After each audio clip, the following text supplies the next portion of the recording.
prepared. We're going to help a lot of people. We're going to grow the economy. Plus, the Liberals deliver what some call a wait-and-see budget. Little new spending, but still lots of borrowing. There's a lot of stalling. A lot of things are being shoveled forward. We'll ask at issue, how does the government sell this? Well, when the federal government presents a budget, when politics and promises are transformed into cold, hard cash, our top story is usually in Ottawa. We'll get to the budget soon, but tonight we begin in London, where today an attacker killed at least 4 people, injured at least 40, and left questions about what police have called a, quote, marauding terrorist attack.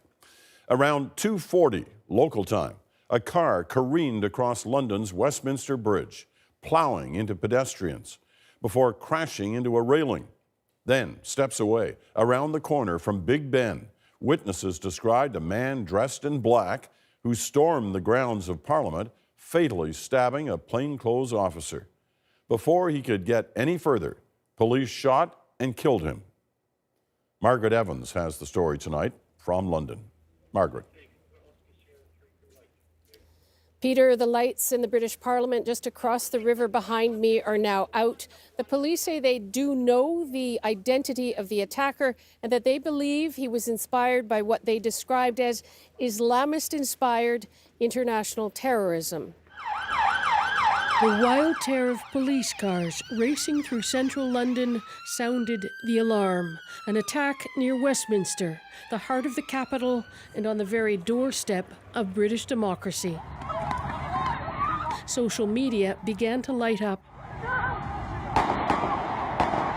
Panicked people captured on video running away from the Parliament buildings. Early reports indicated that the attack had started there, but police say it began on nearby Westminster Bridge mid-afternoon when a car drove into crowds of pedestrians. We heard what sounded like metal on metal, and we assumed it was a collision. But then we looked outside, and I saw one person down, then another. Bystanders rushed to help the injured. There was a body, and when I looked further up, there was another body. And then when I looked over the side of the bridge, there appeared to be a body in the water as well. As the attack car careened across the bridge, a woman jumped into the Thames, presumably to avoid it. She was pulled out alive, but in critical condition. This is a day we planned for, but we hope would never happen. Sadly, it's now a reality. The Metropolitan Police emerged early on to say they were calling it a terrorist attack. The car then crashed near to Parliament, and at least one man, armed with the knife, continued the attack and tried to enter Parliament. Parliament was sitting at the time. The House leader filmed as he interrupted the session to announce a lockdown. There has been a serious incident within the estate. It seems that a police officer has been stabbed, that the alleged assailant was shot by armed police. The policeman was stabbed several times. Foreign Office Minister Tobias Ellwood, a former soldier, was on the scene and tried to help stop the bleeding before the officer was taken away by air ambulance. Police later confirmed that he died, naming the officer as 48-year-old Keith Palmer. The Prime Minister, Theresa May, had been at Westminster at the time of the attack, but was whisked away. She appeared on television later, paying tribute to Palmer and saying Britain would not give in to terrorism. Tomorrow morning, Parliament will meet as normal. We will come together as normal.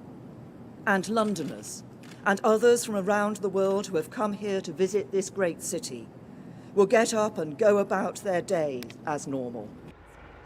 MPs and hundreds of others locked down were allowed to leave the Parliament buildings after dark. Police say they believe the attacker acted alone, but are taking no chances. Peter, many Londoners will not have been surprised by today's attacks. Last year, the Metropolitan Police Commissioner here warned that the possibility of a terrorist attack was a matter of when and not if. All right, Margaret, thank you. From France to Germany to the White House, leaders have pledged solidarity and support for Britain. Prime Minister Trudeau condemned the attack as one against democracy itself. An attack on the symbol and the seat of democracy is a cowardly and reprehensible act that we condemn in the strongest terms. Canada and the UK are close friends and allies, and our message to the citizens of the United Kingdom and our colleagues in the British Parliament is simple. We stand with you. Several European leaders also said today's attack underscored the need to increase readiness. In recent years, the continent has suffered a steady and deadly drumbeat of violence. During that time, Britain has avoided a major attack. But as Nala Ayed explains, the country has been watching, waiting, and preparing for the worst. It takes an army of watchful eyes and a lot of practice to keep this city safe. In this scenario, simulated just 3 days ago, it's a tourist boat that's been hijacked on the Thames. Ambulances, Coast Guard, Fire Brigade, and commandos are all involved. This is something we train for all the time, and it's a real opportunity to practice that and hopefully demonstrate our competence to deal with this should, God forbid, it happens. But it did happen, and the response in this very real scenario was practiced and swift. As part of long established and well-rehearsed plans, Parliament has been locked down and the Met responded in line with our plans for a marauding terrorist attack.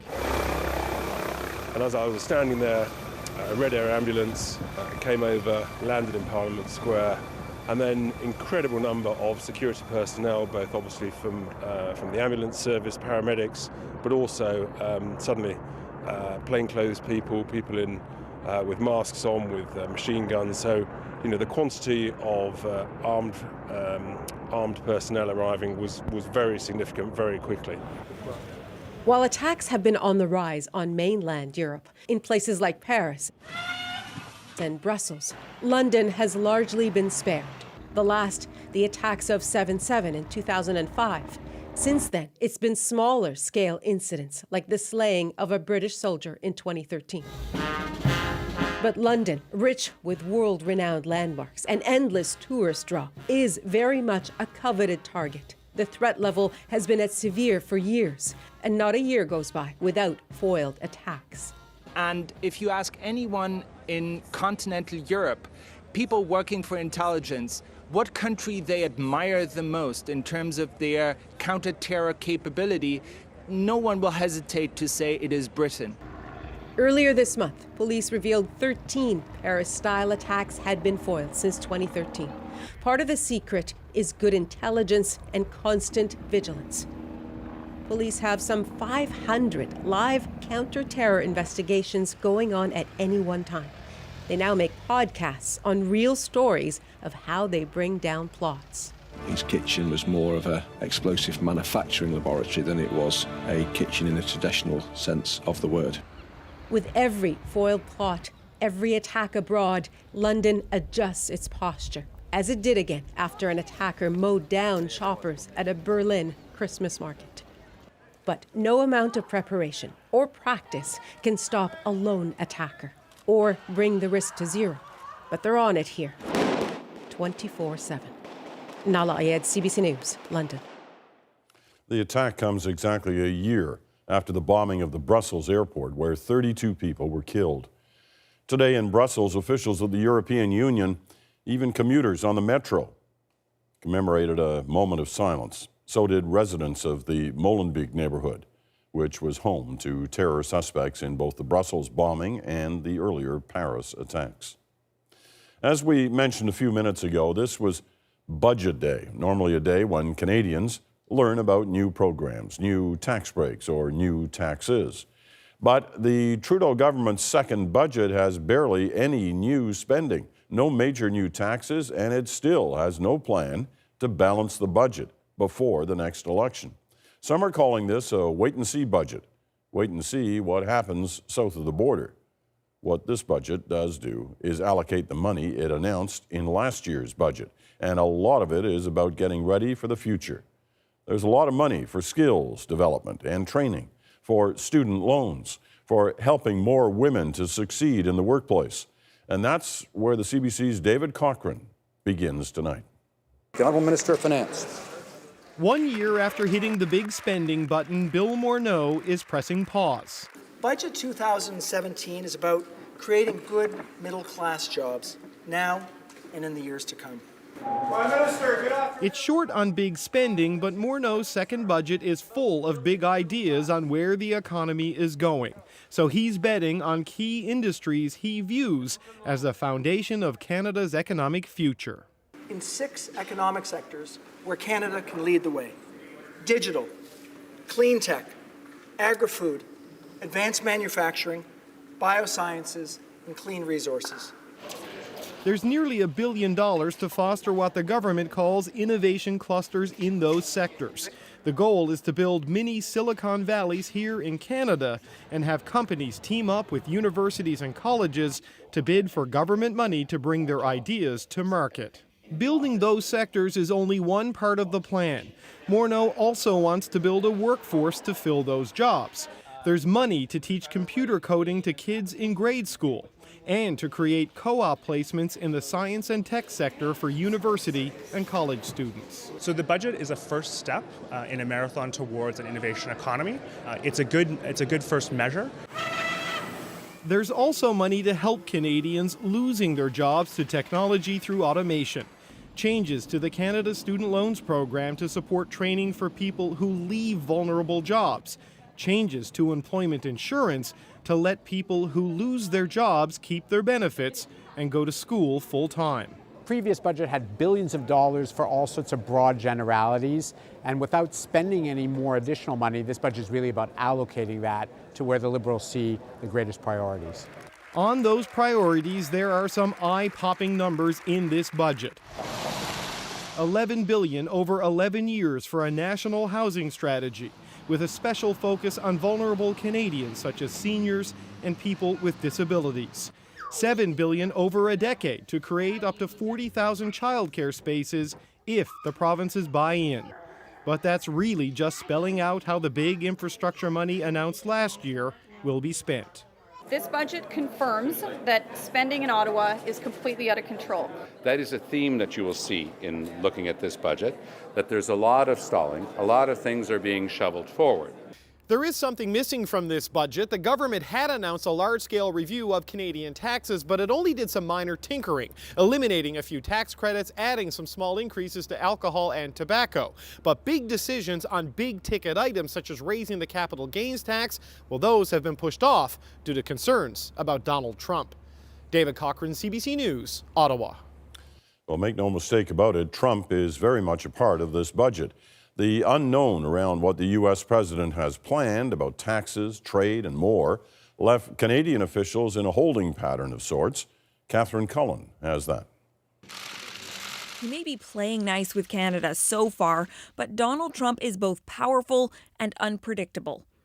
And Canada's new budget reflects that uncertainty. That's one of the reasons I think that there's very little new spending in this budget, to give themselves some room to react to what specifically does come from the Trump administration. This is clearly a punt. This is an update on last year's budget. It's not a new budget. There was no acknowledgement of any Trump effect from the finance minister today. We've helped Canada, we've helped Canadians. But a senior government source says the Liberals are being cautious, knowing there's a host of ways Trump's agenda could shake up Canada. From changes to NAFTA. America first. To the potential for a new border tax for Canadian goods. Businesses will experience profound relief, and taxes will be greatly simplified.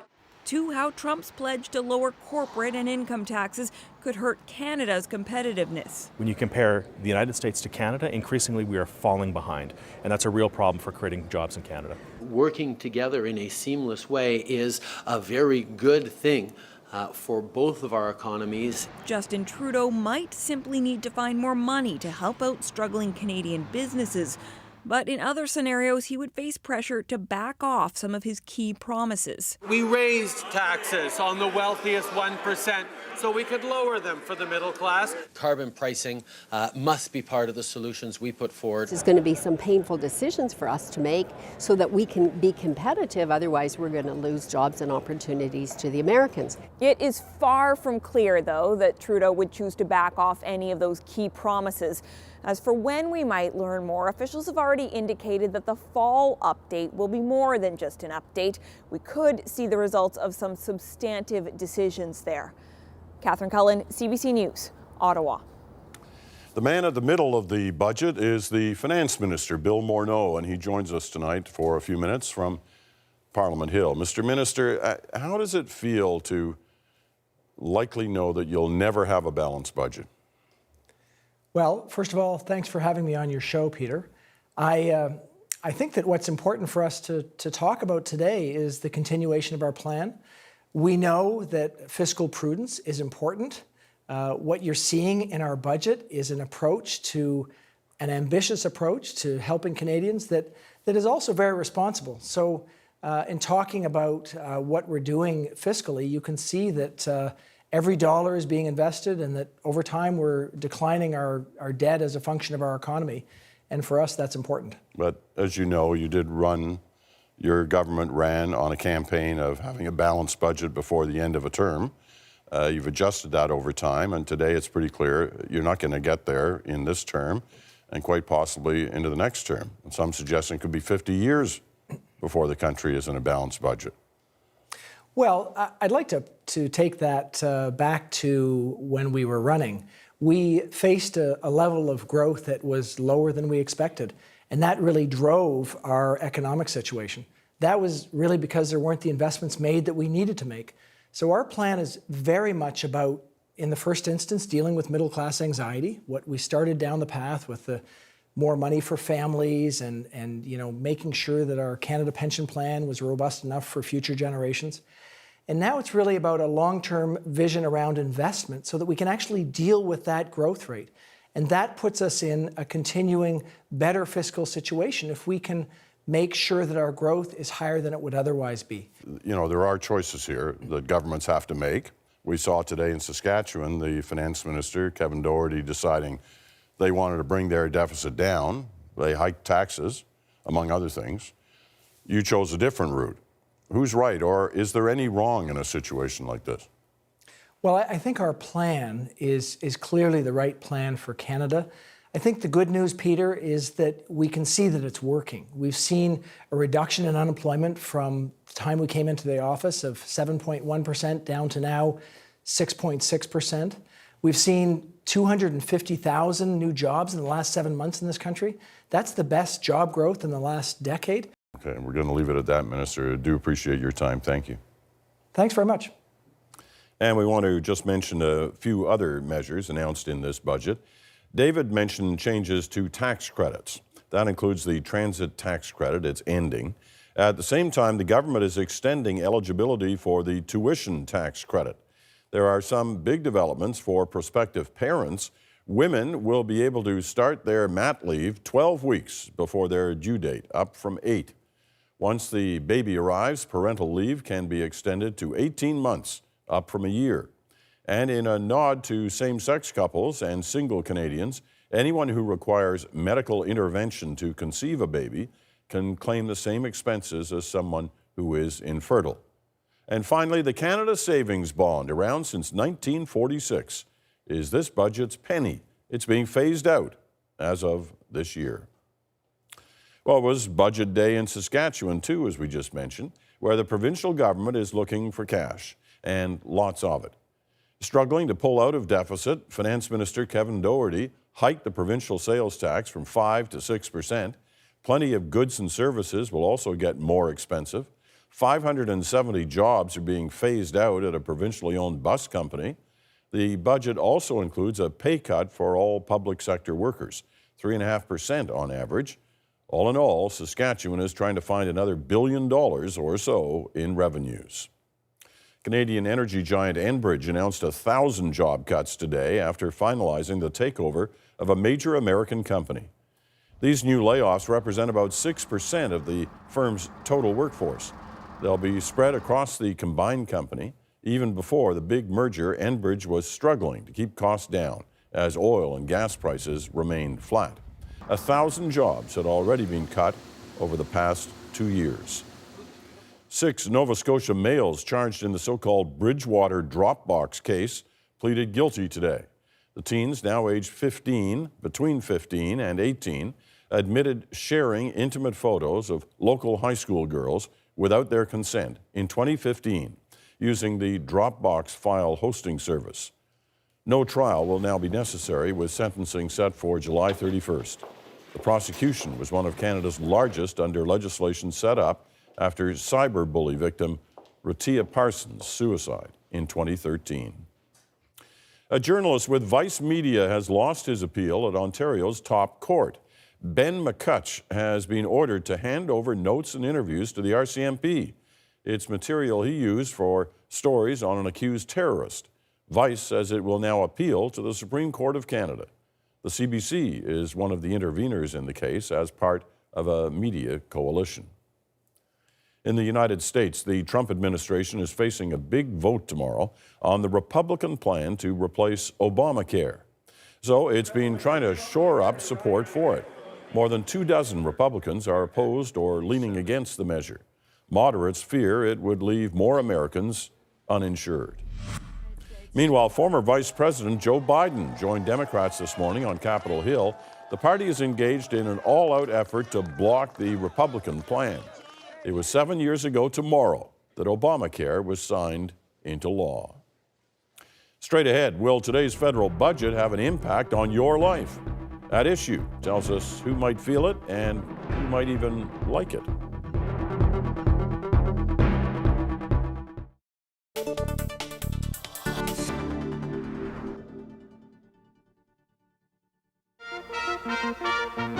The National with Peter Mansbridge.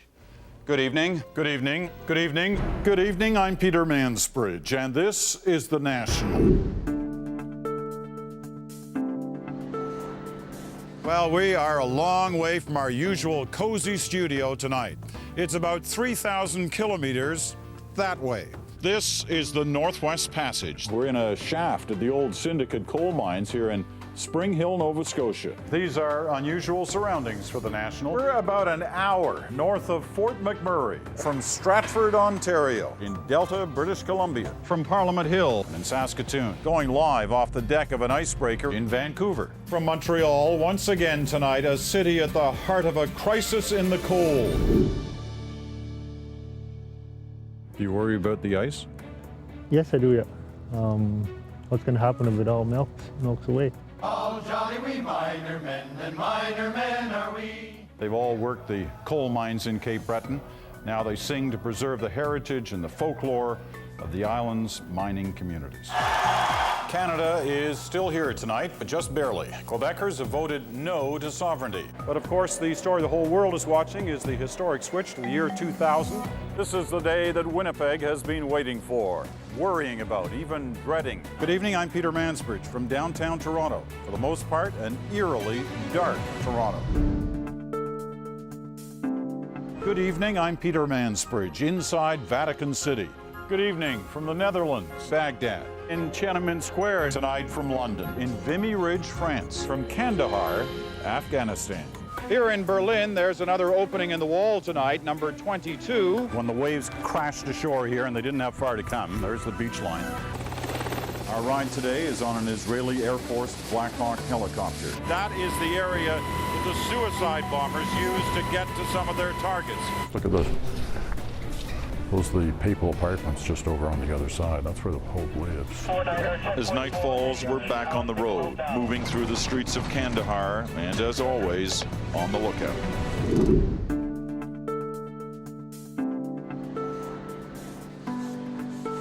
Thanks for watching.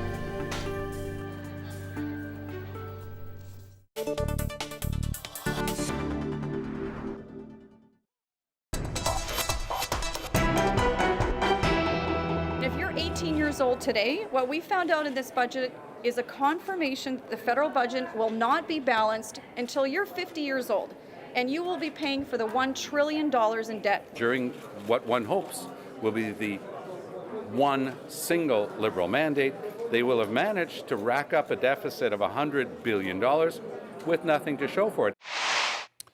The opposition leader's not too impressed with today's budget. So, how was your budget day? Still haven't made up your mind? Maybe Andrew, Chantal, and Jennifer Ditchburn can help. They're all in Ottawa tonight. Andrew, you start us. I mean, they were pretty direct, the opposition leaders, as they always are on days like this, but have they got a point? Well, it's a strange budget. It's a complacent budget. It's a failure in many ways. I'm not sure whether it's worse because of what it does or what it doesn't do, but taking off the top what it doesn't do, it doesn't treat the deficit seriously at all. Every time they restate the figures, the deficit situation worsens. The time when we're ever going to get back to a balanced budget recedes further and further into the future. They seem to show no concern for that, whatever. And then we have this strange kind of reshuffling of the deck with their various programs for encouraging innovation. We know from a recent report that there's already 147 different programs. They've added a bunch, reshuffled a bunch of others, but what they don't see is a serious program for encouraging innovation and productivity, which would involve reforming our tax system, getting the tax rates much lower than they are, opening our economy to more competition, to give that kind of stimulus to productivity. We know what's coming down the pike, at least in the broad strokes from the Trump administration, the Congress. I don't see why we have to wait until they actually pass legislation there to get started. Why not get started now? Chantal? I thought it was a very cynical budget in the sense that it opens up all kinds of possibilities, but commits the government to very little, in this year, to very little spending to back it up. It triggers a lot of spending just in time for the election, but leaves it open once the government is re-elected or not, whether those programs continue. And you and I were around when the Conservatives ran, for instance, on the national childcare program in '88. Mostly talked about free trade. That was in the picture. Day after the election, never heard from again. You know, you two are making the opposition leaders sound kind in what they had to say. Something tells me Jennifer may be taking a different approach. Jennifer? Well, I mean, you know, it wasn't lighting my hair on fire, this budget, but I think that there's interesting thinking there. They're obviously doing the right kind of policy thinking around skills, around the changing nature of work, around innovation, climate change, and the people in society that don't necessarily benefit from economic growth. It's just that a lot of these things that they talked about, there was really sketchy details, or as Chantal pointed out, the rollout is for 10, 11, over a period of 10, 11 years, or there's no spending for 2 or 3 years, or there's just very minimal expenditure on some of their different initiatives. So to me, it's kind of a mixed bag. It's as if they're on the right road, but they ran out of fuel as they were going along. You know, I tried to get him on the deficit at the top of the program. Rosie Barton earlier today went after him on, like, how is this going to work? How are you going to sell this, that it's going to make a difference in the economy? And here was his answer. Watch this. Investing is what optimistic countries do, investing in sectors where we know we can beat the world. So you mentioned agriculture, you know, digital technology, advanced manufacturing, health, life sciences, clean technology, natural resources. These are places where Canadians know that we have an advantage. We're going to invest, and what we're going to do is we're going to make sure that for those Canadians that want to be in those sectors, we'll help them to get the skills so that they can really get the great jobs. Okay, does that fly, Chantal? Except they're not going to be investing anytime soon, or maybe not very much until the next election. The problem with government is that government is about setting priorities and making choices. And this is like a buffet where no one is making a choice. It says, if you show up, all these things might be on the table, but we're not going to tell you which ones we're really going to accomplish.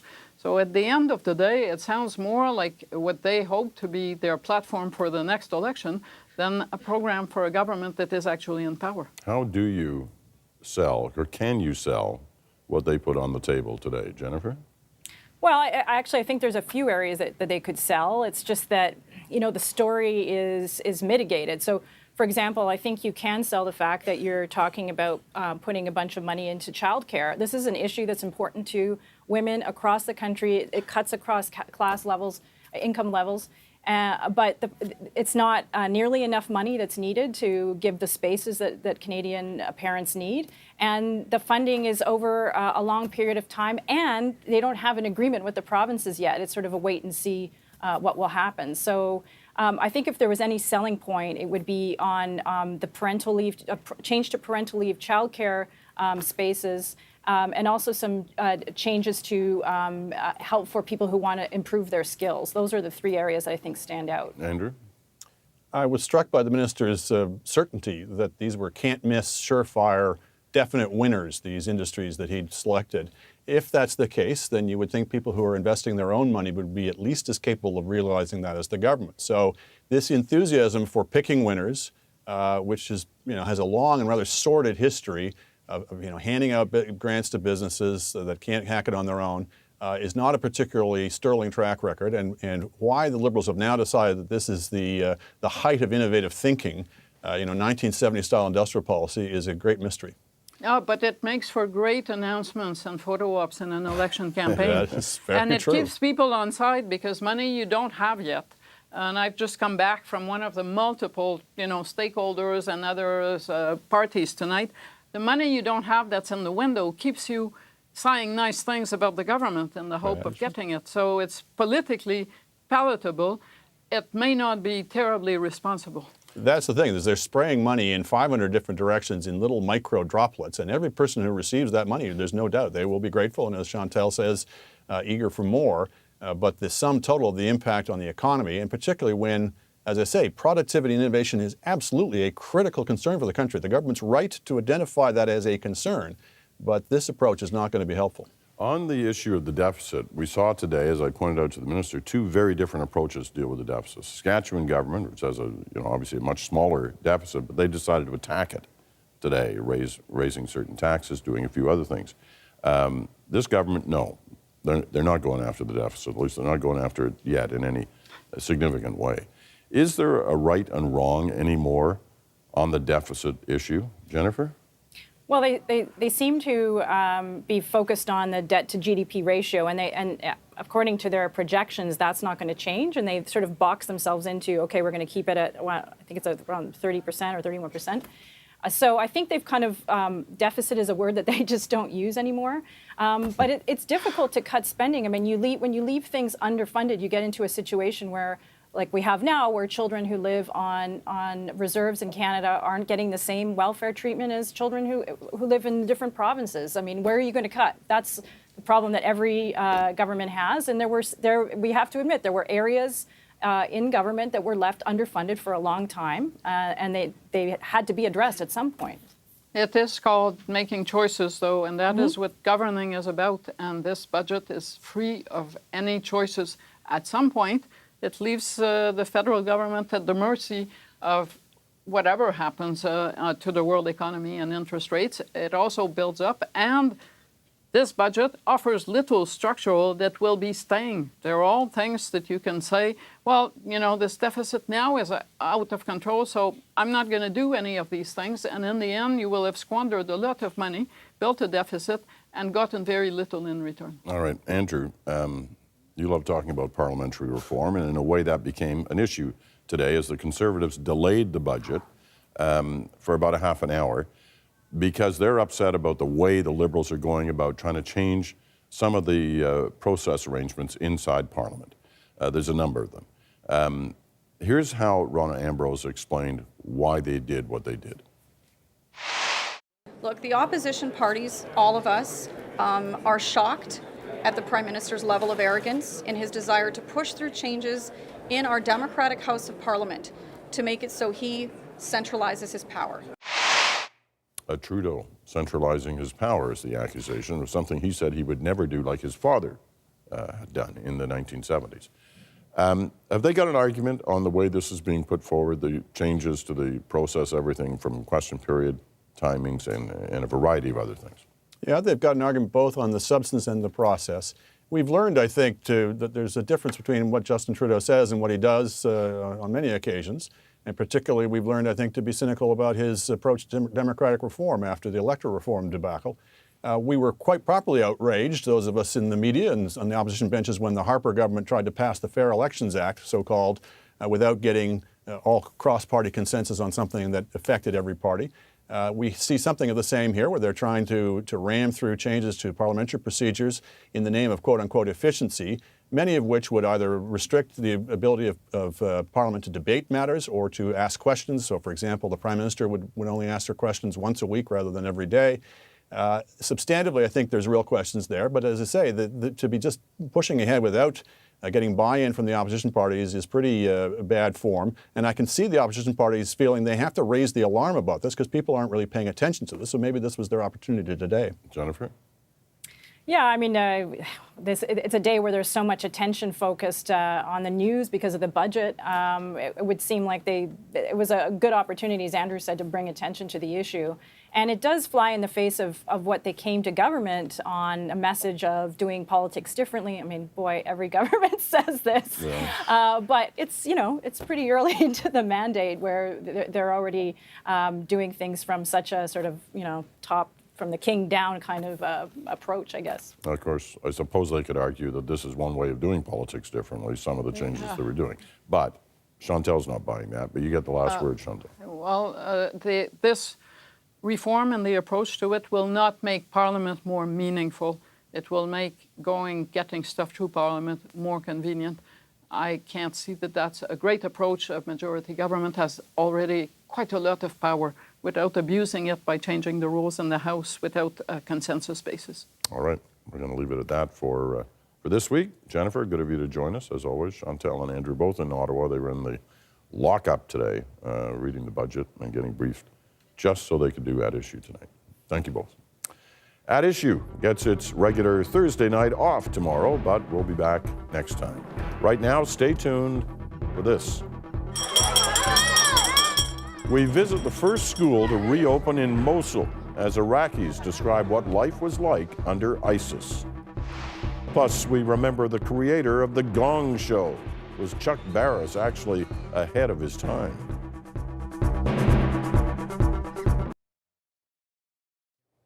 All right, Facebook Live fans, it's been a while, so we're going to do another one. I mentioned, we got about 4 minutes.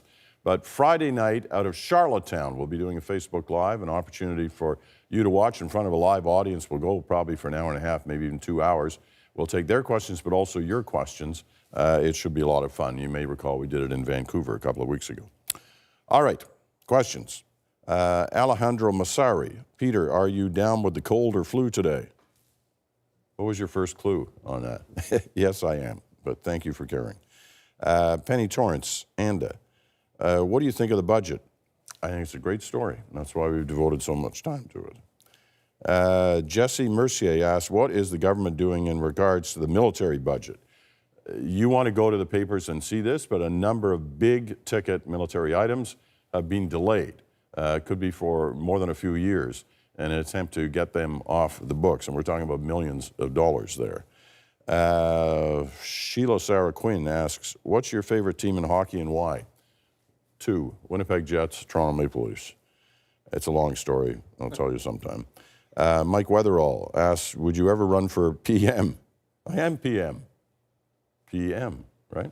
No, I would not, for a lot of good reasons. Dadir Amasan asks, who motivated you to become a reporter and why? Lots, my family, in the sense that we always used to sit around the dinner table, talk about stories that were happening in our community, our town, and our country and the world. And that's what journalism's all about. Laura Howe asks, what is the most memorable moment you've had with a fan? I don't know. I'll have to think about that. Lisa Kowalchuk, will you miss your At Issue friends? Absolutely. They're great. Mickey Murchison asks, what do you see as the greatest threat to a free press and journalistic integrity? Well, the biggest threat to a free press is politicians and leaders from various areas that don't answer the questions, and spin their answers. You saw a little bit of dancing on that tonight with the finance minister. As of journalistic integrity, journalists who go beyond or don't go as far as telling the truth, putting things in context, being fair, being accurate. Adrian McMorris on Twitter asks, what do you have to do to keep from retiring? I'm not sure about that. there's a time for everything, right? Are you looking forward to retirement? I am, actually. There'll be lots of things that I'll be doing. You'll still see me around, don't worry. If you want. Luke Zeus. Hi, Mr. Mansbridge. Have you ever been approached to run for a political party or office? As a matter of fact, I have, by all three traditional parties at one time or another during my 50 years in the career in this business, and I've always had the same answer to any of them. 1 minute, Peter. Thank you, Al. Al, by the way, gives me time, also made this terrific tea that's helping my throat tonight. Do you have any concerns about the upcoming 100th anniversary at Vimy Ridge? No, I hope not. This is an incredibly important anniversary for this country and for the many thousands of people who are going to be there for that. We'll be covering it live. April 9th, you'll want to watch. Are 40% of all jobs really going to be lost to automation, asked Chris Stairs. That's a lot of jobs. Forecasts and predictions can go wrong, but that's a lot of jobs. 15 seconds. And Anita Laundrie asks, who will replace you, Peter? All right. Let me tell you. Oh, I'm sorry, we're out of time. Back with the show in 5 seconds.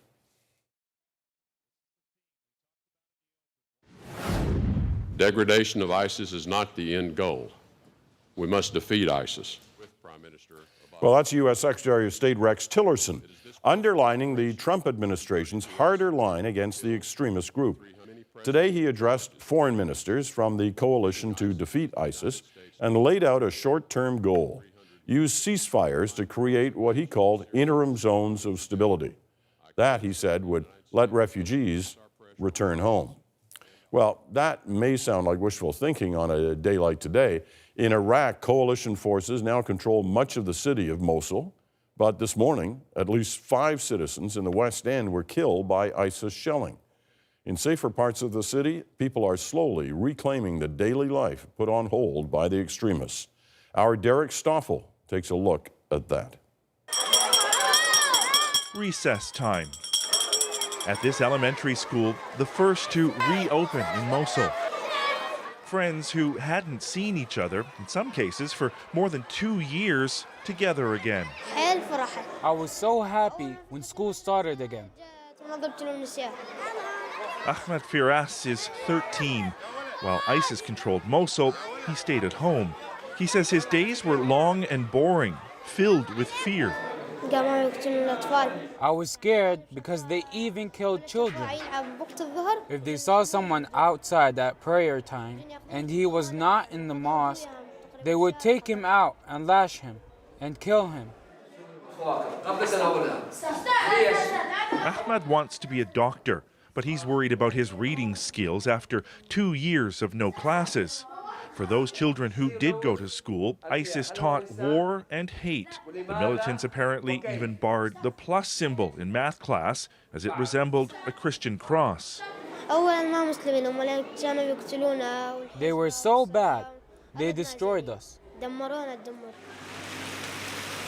It was in this square where ISIS carried out public executions. But now, just 2 months after this half of the city was liberated, there are a few signs that life is slowly returning to normal.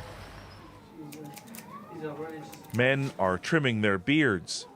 ISIS forced them to grow their facial hair, decreeing that shaving is immoral. But still, the pain of the last 3 years is hard to forget. Teacher Yunus Abdullah didn't work while ISIS, known as Daesh in Arabic, occupied his city. Every second we're scared from that.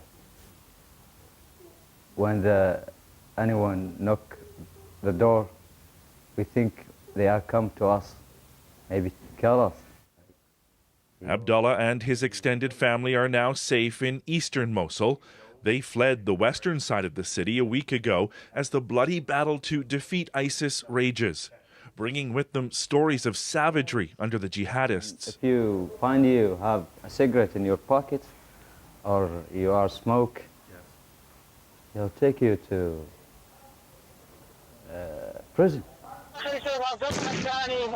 If you used a cell phone or they found out that you were gay, the punishment, a beating. or maybe even death. They are animals. They are animals, really. They didn't respect humanity. It was particularly terrible for women. If you went outside without your face covered, they would lash you. Saba Abdullah is the sister of Eunice. Now safe, she makes tea, a luxury unaffordable under ISIS. We didn't have anything to eat. Sometimes the kids asked for a chocolate or a sweet, but I didn't have money. They cried until they lost hope. This market in East Mosul bustles once again, but most of the stalls were closed when the militants were in control. The food that was available, expensive. Vegetables double the normal price. Staples such as rice and cooking oil costing 3 or 4 times more. Kasai says she wept because she could not feed her children properly. We didn't have enough money to buy meat, so we were only making soup and rice. And that's why my heart is in pain. ISIS has been pushed out of eastern Mosul, but life here remains difficult. Without running water, there hasn't been electricity in 5 months.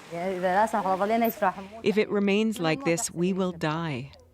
We want to live, but we've become tired of this life. I wish I wasn't Iraqi.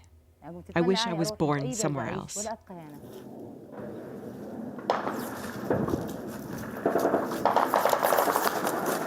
ISIS will eventually lose the battle for Mosul. It could take a few weeks, maybe more, but there's little doubt the militants will be defeated. Then the difficult work of rebuilding this ancient city will begin. It could last years. The healing could take even longer. Derek Stoffel, CBC News, Mosul. We'll be right back to look at the life of a television innovator. Too bad no one realized it at the time.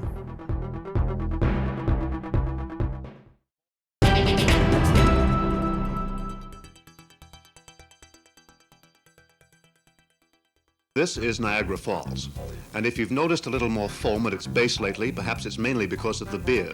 Beer that's being dumped by the caseload into the custom shed washroom upriver at Fort Erie. They are bringing more beer than usual on account of the beer strike in Ontario. One Hamilton man who shuffled off to Buffalo to pick up a couple of six-packs got his comeuppance, but at least he, unlike many others, was able to kiss his beer goodbye. A Canadian beer drinking tradition is disappearing fast, and the first place they're feeling it is in the Maritimes. What's vanishing are those squat and stubby dark brown bottles. The Canadian brewery industry has spent millions of dollars to make the change to long-neck bottles, and part of that cost is a result of scenes like this. There's no doubt that Cape Bretoners have done their part to support the brewery industry, and some wonder why the beer couldn't have found its way to a charitable cause. It's a beer drinker's lament. 700 cases of supposedly good brew down the drain, so to speak. Brewers say the change was inevitable. Light beer has become popular, and American beer and twist-off caps. I find when you're drinking out of it that it foams up more. But most beer drinkers have adjusted. Oh, as long as the beer's still there. Specialty brewers are on the hop these days, rushing to cash in on more relaxed liquor laws. Now that Canadian liquor laws are changing, new breweries are springing up all over. There's one in the back of this pub in Kingston, Ontario. But the idea of drinking the stuff that's made in the back room is catching on. It's got a hell of a lot more body than Canadian beer, I'll tell you that. It's very smooth, it's very easy to drink. Okay, Arnie, if you could picture yeast there. Yeah. Bernie Knudsen has been coming to this so-called U-Brew store for about 3 years. It's easy and it's cheap. Making your own beer and wine in British Columbia is virtually tax-free. You can brew a dozen bottles here for about $10. Buying it at the liquor store would cost $15. For the working men, yes, it's the working people, the working class people, it's a way better deal. Most hours have 60 minutes. This hour has 7 days.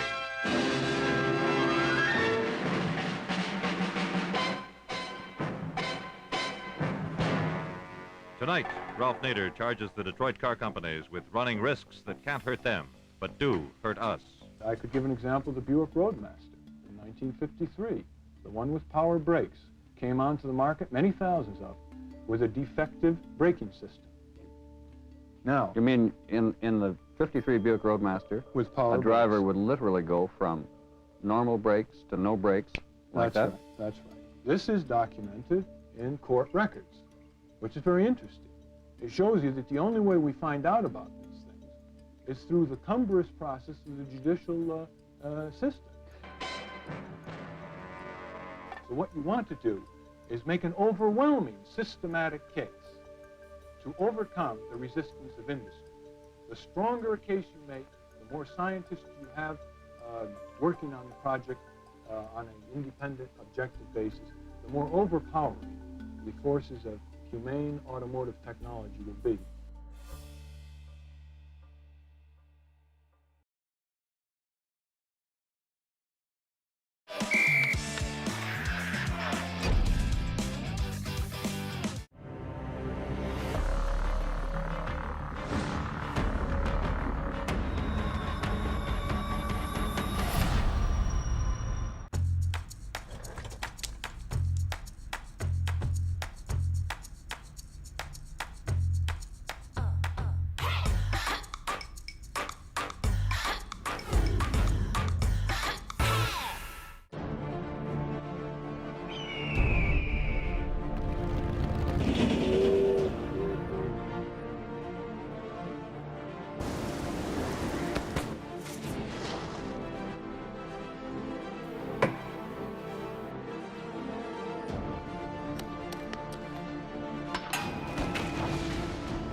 Chuck Barris changed the television landscape and never let good taste get in the way.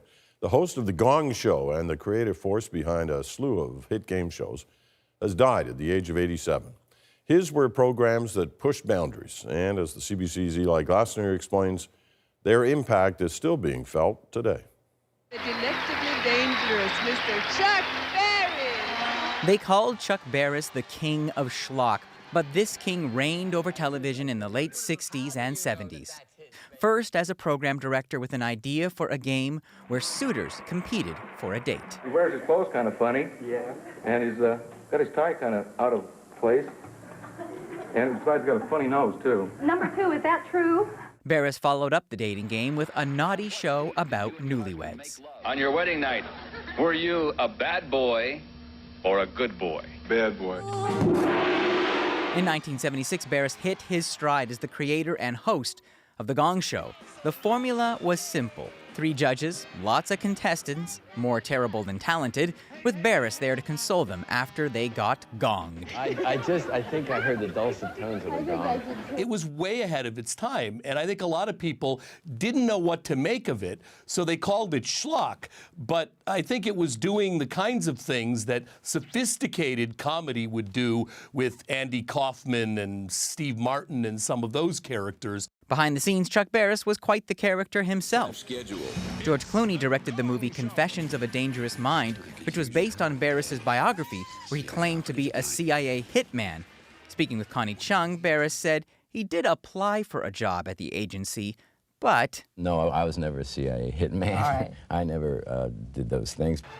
Today, the gong has given way to the buzzer, while reality shows like The Bachelor begin where the dating game ended. But even Barris found today's shows cross the line. They thrive on humiliation. It's something that I was accused of constantly and which I was never guilty of because all of my contestants had fun. As a producer, host, and composer, Barris was many things, but always someone who enjoyed a good time. Eli Glasner, CBC News, Toronto. We'll be right back for a quick look at our 2 top stories: the deadly attack in London and the government's plan for your tax dollars. Time to check today's business numbers. The TSX rose 35 points. The loonie stayed about the same. In New York, the Dow lost 6 points, and the price of oil was down 20 cents a barrel. I'm Anna Maria Tremonti. Tomorrow on The Current, Finance Minister Bill Morneau joins me to explain where the money's going with his new federal budget. We'll look at the Trudeau government's priorities for Canada in the coming years. That's on The Current, weekdays at 8:30 on CBC Radio 1.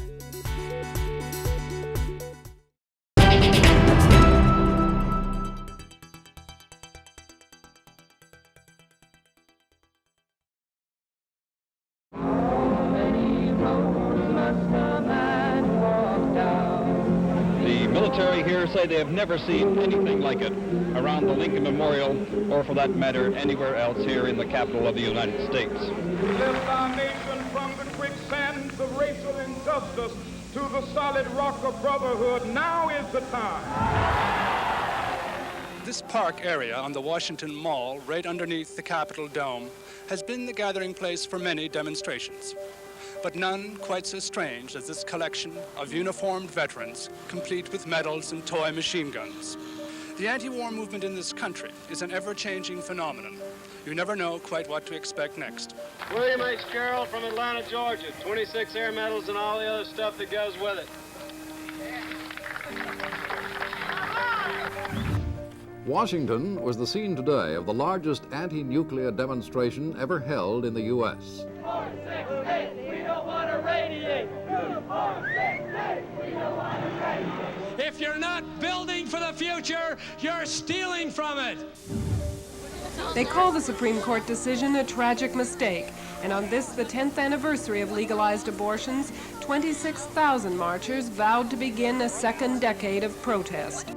Organizers are calling it the biggest pro-choice rally in history. We will never give up. We will never give up. We will never give in. We will never give in. From Capitol Hill to the Washington Monument, they formed an awesome mass of people. Not the 1.5 million the organizers claimed, but the largest ever gathering of Black Americans. We're not here to tear down America. America is tearing itself down. We are here to rebuild the wasted cities. This was exactly the image organizers wanted, a pageant of Americans before a national icon. Summoned by a political commentator and a champion of conservatives. This day is a day that we can start the heart of America again. Look around you, you're not alone. You are Americans.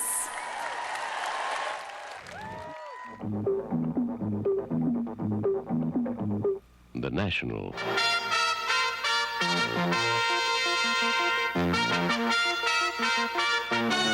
The National. Tonight.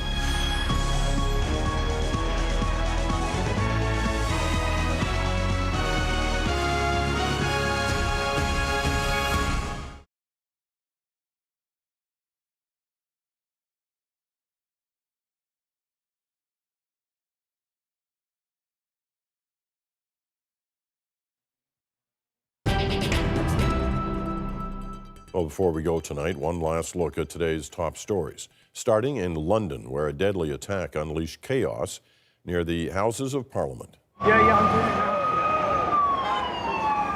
4 people were killed and at least 40 were injured in what British authorities call a marauding terror attack.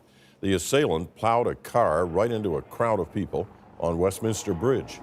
He then went on a rampage with a knife, fatally stabbing a police officer before being shot to death. A Conservative MP was among those trying to save the officer's life, performing mouth-to-mouth resuscitation. The officer later succumbed to his wounds. And here at home, the new Liberal budget came down. It was little more than a status update on the 2016 version. No major new spending or changes to tax policy. But there were a few perks for training and innovation, childcare and social housing. That's The National this Wednesday night. For news at any hour, you can always go to our website, cbcnews.ca. I'm Peter Mansbridge. Thanks for watching.